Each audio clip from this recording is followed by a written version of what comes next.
So what is Ichimoku cloud? So you have to go to the indicators and then find Ichimoku cloud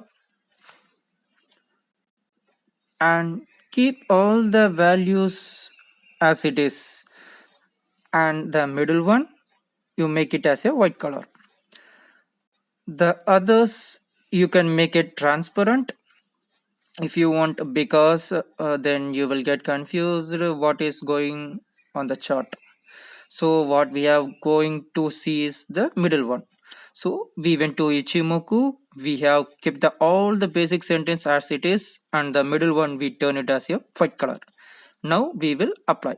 So what we have to do here is we have to mark, you can see the sharp angles, so I am marking here, and then again horizontal line. See, this is a sharp angle and I will mark here, and one more, this is also a sharp angle, I will mark here.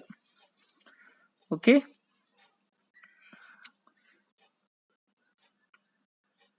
so I will mark here, and that's it for now.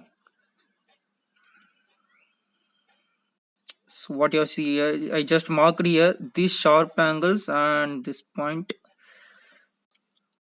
You can mark multiple times, but it will just makes you confused for you. So I'm just marking these extreme points what I see.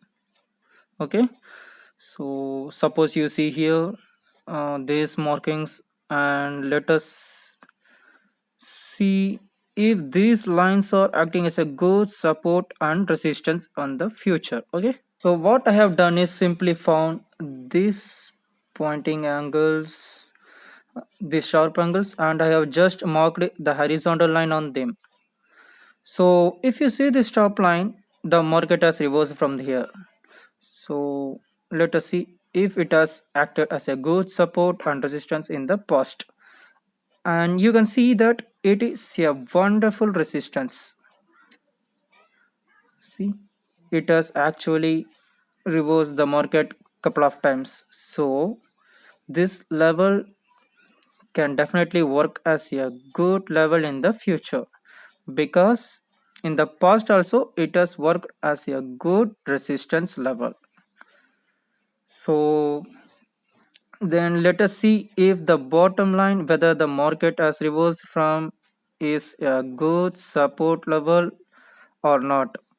So it has acted as a resistance here, it has as a support here, and here see also acted as a support. So this line also acted in the past. So also this line acted as a good support. Can you see here this line at the bottom? So there are chances that market can reverse from this line also in the future. So likewise, you just find the short points, and this will get you this nice support and resistance for beginners. So this is a very easy method. Okay, just don't mark every point you see, just mark the extreme ones what you see as a risk vessel. If you start marking each and every angle, you will go mad looking at so many lines on the chart. So don't mark each and every angle, just mark the extreme ones what you see on the chart.